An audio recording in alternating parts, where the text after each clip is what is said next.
तो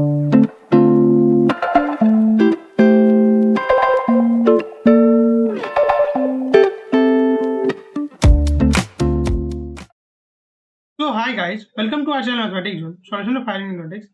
तो इस वीडियो में डिस्कस करेंगे आज ग्रीन थ्योरम्स के गॉड क्वेश्चन के बारे में, जो कि क्वेश्चन नंबर 4 है, एक्सरसाइज 8 का। तो इससे पहले हम लोगों ने ग्रीन थ्योरम के 3 क्वेश्चन सॉल्व कर लिए हैं और बहुत अच्छे से कंसेप्ट सीख लिया है कि लाइन इंटीग्रल को ग्रीन थ्योरम में कैसे कन्वर्ट करते हैं। जिनको भी ये कंसेप्ट नहीं आता है तो वो कृपया करके डिस्क्रिप्शन बॉक्स में वीडियो का लिंक दिया गया है, वहाँ से आप लोग कृपया करके देख लीजिएगा वो वीडियो सारे, ठीक है।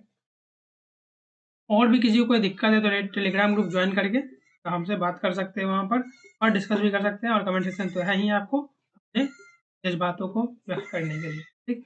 क्वेश्चन नंबर 4 में बोला जा रहा है आपको कि integration x square by d x plus x square d y, मतलब आपको दिया है f1 dx, ठीक है। f1 dx दिया हुआ है प्लस f2 dy, मतलब सिंपली इसमें क्या दिया हुआ, अलग नहीं करके दिया हुआ आपको गिवन फंक्शन, ठीक। f आपको अलग करके नहीं दिया हुआ है, तो सिंपली इंक्लूडेड है, एफ डॉट डी करके यहाँ पर दिया हुआ, इसमें से हमको एफ निकालना पड़ेगा। तो क्लियर है बातें, एफ हमको क्या करना पड़ेगा, यहाँ निकालना पड़ेगा। बाउंड्री कंडीशन जो है हमारे पास वो क्या है, काउंटर क्लॉकवाइज मूव करना हमें, जो कि एक ट्राइंगल का वर्टिसेस के बारे में दिया हुआ 3 पॉइंट 0 1 0 1 1, ठीक। ये 3 पॉइंट पे हमें मूव करना है एंटी क्लॉकवाइज।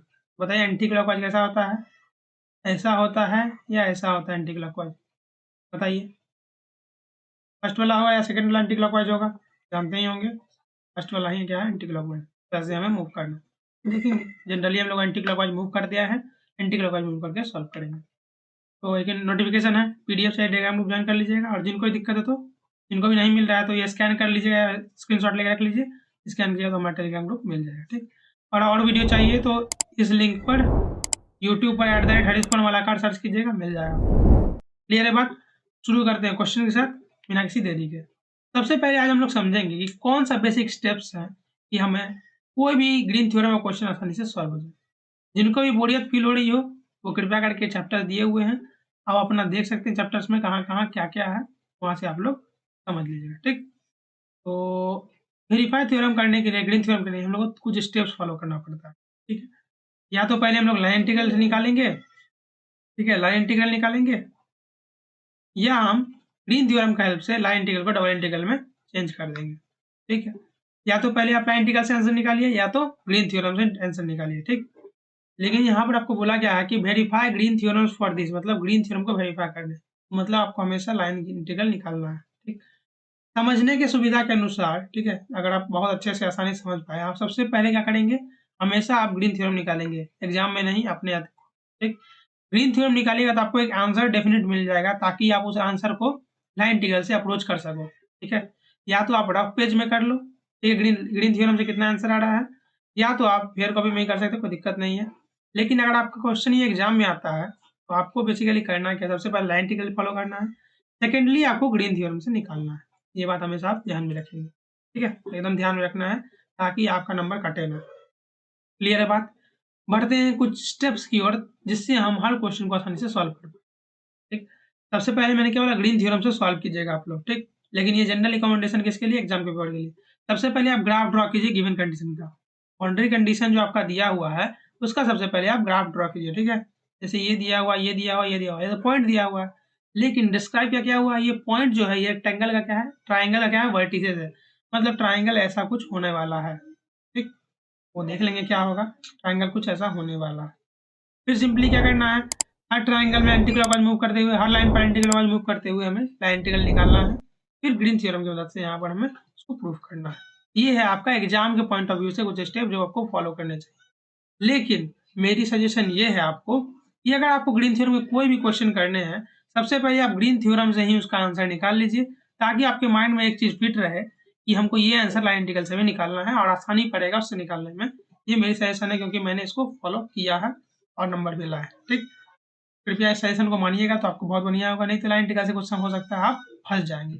आसान है वो लाइन इंटीग्रल भी, लेकिन आप हो सकता है कभी कभी फंस जाए, इसीलिए आप प्रेफर कीजिए सबसे पहले ग्रीन थ्योरम निकालना रफ पेज में, या फिर इन्फॉर्मेशन खत्म होती हुई कहानी, सॉल्यूशन की कहानी शुरू होती हुई, ठीक है। तो सबसे पहले हम लोग देखेंगे, ड्रॉ करेंगे ग्राफ को। फिर वैल्यू ऑफ लाइन इंटीग्रल नहीं निकालेंगे, ग्रीन थ्योरम से निकालेंगे। ठीक, सबसे पहले हम ग्राफ ड्रॉ करते हैं पॉइंट के साथ। यहाँ पर हम एक्स वाई से निकाल लिए, इसके बाद हम 3 पॉइंट प्लॉट कर लेते हैं, 1 2 और 3 पॉइंट, और सबको जोड़ लेते हैं। ये बना हुआ है रेक्टेंगल, रेक्टेंगल बोलते हैं ट्राइंगल, रेक्टेंगल बार बार निकल रहा है, ट्राइंगल बना। ठीक है, तो ट्राइंगल बना तो इसमें हम लोग करना क्या है, एंटी क्लॉकवाइज मूव करके हमको इसका आंसर निकालना है। एंटी क्लॉकवाइज कैसे मूव करते हैं हम लोग, ऐसे मूव करते हैं एंटी क्लॉकवाइज, मतलब हम इधर शुरू करेंगे, इधर जाएंगे, इधर जाएंगे। ठीक, अब समझ में आ रही होगी एंटी क्लॉकवाइज मूव हम लोग कैसे करते हैं। तो हम लोग सबसे पहले इसको नामांकन कर देते हैं ए बी और सी। ठीक है, बी थोड़ा ऊपर चला गया तो उसके देख लीजिएगा आप लोग, ये वाला है ए, ये वाला है B C, A B B C और सी है। ठीक है, तीनों के अलग कंडीशन से लाइन इंटीग्रल निकालने के लिए। लेकिन सबसे पहले हम क्या करते हैं, सबसे पहले हम लोग ग्रीन थ्योरम की हेल्प से इसको हम निकाल लेते हैं। ठीक है, मुझे नहीं लगता कोई कंफ्यूजन होगा ग्रीन थ्योरम निकालने में। आप लोगों को पता है साई वन और फाई वन जिन्होंने पहले देखा था, तो साई फाई का झमेला हटाते हुए हम F1 F2 लेके आए हैं। ठीक, तो फॉर्मूला कहाँ गया जी ग्रीन थ्योरम का, तो देखो यहाँ पर 3 पॉइंट है। थोड़ा सा हम लोग बैक होते हैं और थोड़ा समझते हैं कि ग्रीन थ्योरम का जो फॉर्मूला है वो किस में निकालना पड़ेगा। ठीक, 1 मिनट रुकिएगा। सबसे पहले हमने ग्राफ बनाया था ये वाला। ठीक, अब हम क्या करेंगे, यहाँ पर सबसे पहले ग्रीन थ्योरम के लिए सबसे पहले हमें क्या करना, डबल इंटीग्रल के लिए उसका क्या लिमिट खोजना पड़ता है। ये सबसे इंपॉर्टेंट बात है, लिमिट खोजने में थोड़ा सा हो सकता है झमेला हो किन्हीं को, तो सबसे बड़ा प्रॉब्लम किसमें है, लिमिट खोजने में ही। डबल इंटीग्रल लगाने में किसी को कोई प्रॉब्लम नहीं होगा मुझे लगता है, लेकिन लिमिट खोजने में सबसे ज़्यादा प्रॉब्लम होगा। जनरली यू प्रीफर, जैसे क्वेश्चन आपका दिया हुआ तो जनरली आप क्या प्रीफर कर सकते हैं, सबसे पहले आप एक्स में मूव करें, फिर आप वाई में मूव करें। ठीक, तो मैं समझाऊंगा वहाँ पर कैसे मूव करना, क्या करना है।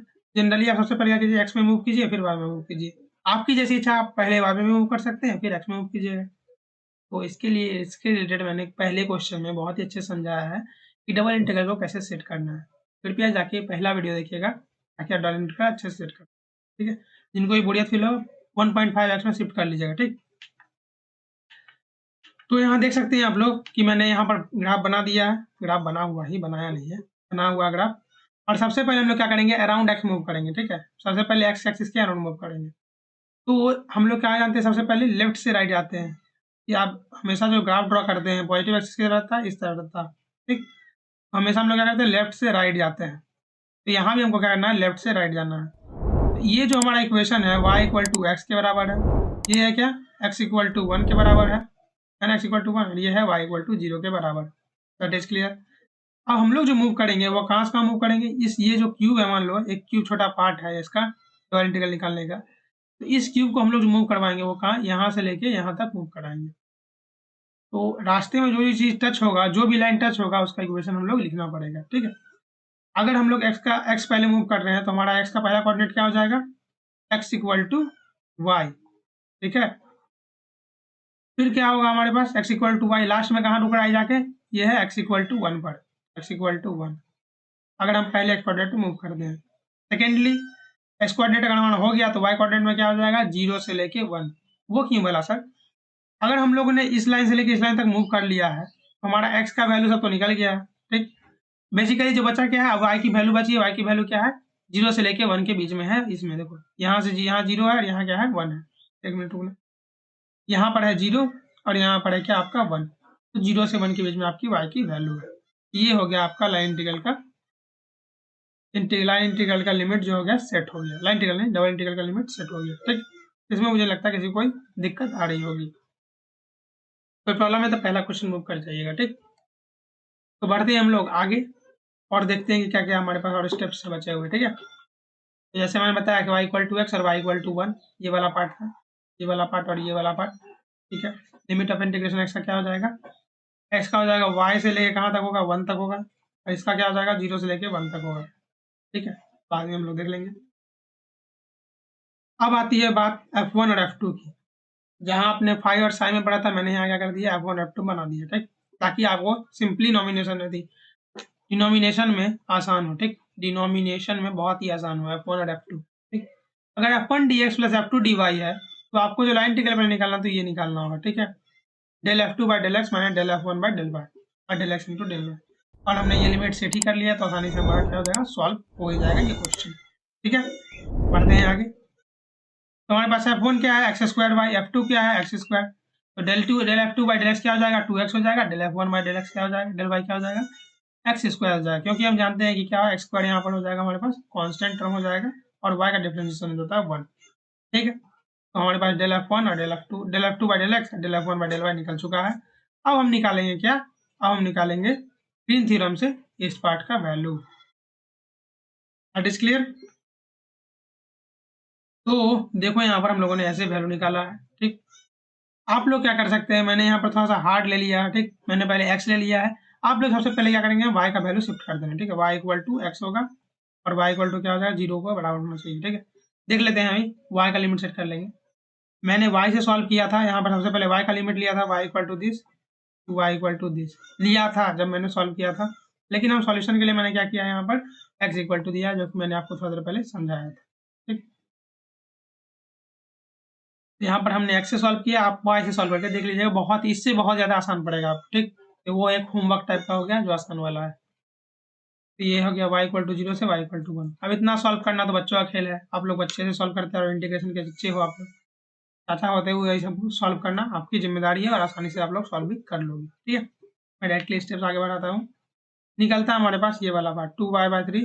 ठीक है, 2y/3 यहाँ नहीं, कहाँ गया जी, हाँ यहाँ निकलता है हमारे पास 1 - 1/3 minus y square minus y cube by, बनता है 2/3 minus y square plus y cube by 3। अब फिर इसका इंटीग्रेशन कर दीजिए, आंसर आपका निकल जाएगा। तो 2y/3 y cube by 3 y to the power 4/12 हो जाएगा, 0 से 1 है, 0 से 1 बैठाइए, आपका आंसर निकल जाएगा। 5/12 में भी आंसर होना चाहिए। ठीक, 5/12 भी इसका आंसर है। ठीक, तो मुझे लगता है यहाँ तक किसी को कोई डाउट होगा इंटीग्रेशन करने में। इंटीग्रेशन करने के लिए आप लोग तो जान ही जाते हो, इंजीनियर्स हो, कि हर चीज़ में इंटीग्रेशन है, फ्लूइड मैकेनिक्स से लेकर सॉइल मैकेनिक्स तक सब में इंटीग्रेशन लगा हुआ है। तो क्लियर होगा यहाँ तक ग्रीन थ्योरम वाला कहानी। मैंने ग्रीन थ्योरम से एक चीज़ निकाला कि ये क्या है, 5/12 निकल रहा है। ठीक, अब हम क्या करेंगे, लाइन इंटीग्रल के हेल्प से सॉल्व करेंगे क्वेश्चन को। ठीक, तो by green theorem value is 5/12। Similarly line integral से हम लोग क्या करेंगे, वैल्यू निकालेंगे जो कि क्या होना चाहिए, 5/12 के बराबर होना चाहिए। अगर नहीं होता है तो वेरीफाई नहीं होगा, अगर हो जाता है तो वेरीफाई होना ही चाहिए। क्वेश्चन में अगर वेरिफिकेशन के लिए बोला है मतलब वो वेरीफाई होगा। क्लियर है बात। ए से बी जाएंगे सबसे पहले, तो क्या क्या चीज़ होगा हमारे पास वो देख लेते हैं। ठीक, लाइन पर रहिएगा। अगर हम ए से बी जाते हैं, ए टू बी जाते हैं, तो हमारे पास क्या क्या मूव हो रहा है, y इक्वल टू 0 एक इक्वेशन ऑफ लाइन है, तो डी वाई इक्वल टू क्या आ जाएगा, 0 के बराबर हो जाएगा। दैट इज क्लियर, समझ में आ रहा होगा बात यहाँ तक।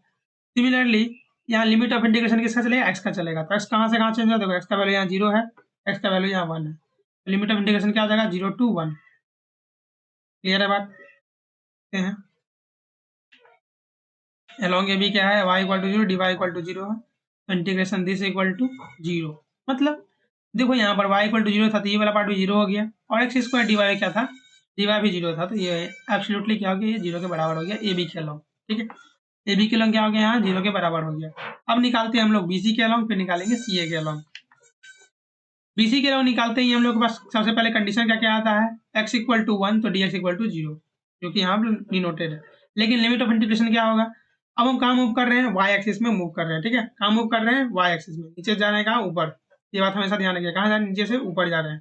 तो वाई एक्सिस में अगर हम लोग मूव करते हैं तो हमेशा हमको ध्यान रखना पड़ता है कि वाई एक्सिस का कोऑर्डिनेट हम लोग लें। तो ये रहा वाई का 0 और ये रहा वाई का 1, तो 0 से हम लोग 1 पर मूव करेंगे। That is clear, y equal to 0 to y equal to 1 पर हम लोग क्या करेंगे, मूव करेंगे। समझ में आ रही है बात। सिंपली इंटरप्रेट कर देते हैं, जो चीज हम लोगों ने ऊपर लिखा था, x इक्वल टू 1 करते हैं, डी एक्स इक्वल टू 0, तो डी एक्स इक्वल टू 0 करेंगे तो ये वाला पार्ट क्या जाएगा, 0 हो जाएगा, और x इक्वल टू 1 या सब्स्टिट्यूट करेंगे तो क्या आ जाएगा, इंटीग्रेशन डी वाई हो जाएगा। अगर डी वाई का इंटीग्रेशन करके निकालते हैं तो हम लोग वैल्यू क्या निकलता है, 1 निकलता है। बहुत तेजी में बोल रहा हूँ, लेकिन थोड़ा सा स्लो समझ लीजिएगा। ठीक है, आसानी समझ में आ गया होगा, डी वाई का इंटीग्रेशन क्या जाएगा, 1 हो जाएगा। क्लियर हो गया होगा बात यहाँ तक।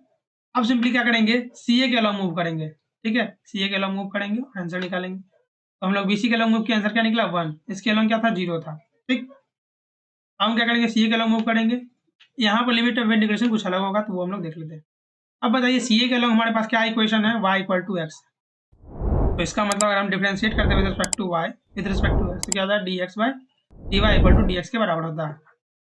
क्लियर है, तो d y equal to d x के बराबर हो जाएगा। सिंपली हम क्या कर देंगे, जो गिवन इक्वेशन है इसमें हम लोग पुट कर देंगे, और बताइए यहाँ पर हम किसकी वैल्यू पुट करें। अगर मान लीजिए आप x लीजिएगा, तो क्या कीजिएगा, 1 से लेके 0 तक का पुट कीजिएगा इंटीग्रेशन। मान लिया इंटीग्रेशन आपको लिखना है तो क्या कीजिएगा, लोअर लिमिट हो जाएगा 1, अपर लिमिट हो जाएगा 0। ठीक, अगर आप एक्स के टर्म में लिख रहे हैं तब, वाई के टर्म में भी लिखिए तभी क्या है, यहाँ पर 1 है और यहाँ पर क्या है 0 है, तो सिंपली दोनों में क्या हो जाएगा, 0 से 1 हो जाएगा, 1 से 0 हो जाएगा इसका limit of integration. y equal to x है तो dy इक्वल टू dx हो गया, ये पुट करके हम लोग आंसर निकाल देंगे। तो y इक्वल टू एक्स और dx equal to dy put करते हैं तो क्या हो जाएगा, x cube plus x square dx हो जाएगा। सॉल्व करने पर हमारे पास निकलता है क्या, x to the power 4/4 plus x to the power 3/3।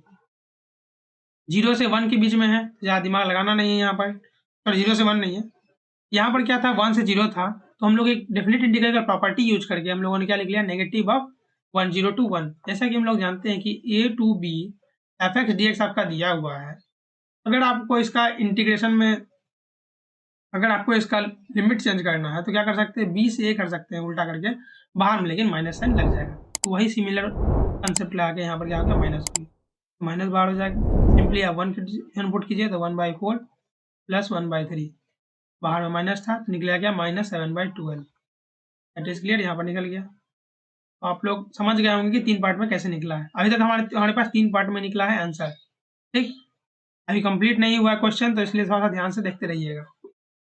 बिना जरूरत वाला चीज़ों को क्या करते हैं, इरेज कर देते हैं, नहीं रहने दो। ठीक, ये हो गया -7/12। अब हम जानते हैं टोटल वर्क डन जो होता है सब लाइन के अलॉन्ग क्या होता है, सम होता है, तो सभी लाइन के अलॉन्ग हम लोग क्या करेंगे, एडिशन कर देंगे। ठीक है, तो एडिशन करने के बाद हमारे पास क्या होता है वो भी हम लोग अच्छे से देख लेते हैं। आगे कुछ है, वेरीफाइड सिर्फ लिखा हुआ, तो टोटल वर्क डन क्या होगा, integration along A B, integration along B C, integration along C. ठीक है, 1 - 7/12 दैट इज इक्वल टू 5/12, जो कि ग्रीन थ्योरम से भी हमारा निकला हुआ था। इस पर किसी को कोई डाउट नहीं होगा मुझे लगता है जहाँ तक। ठीक है,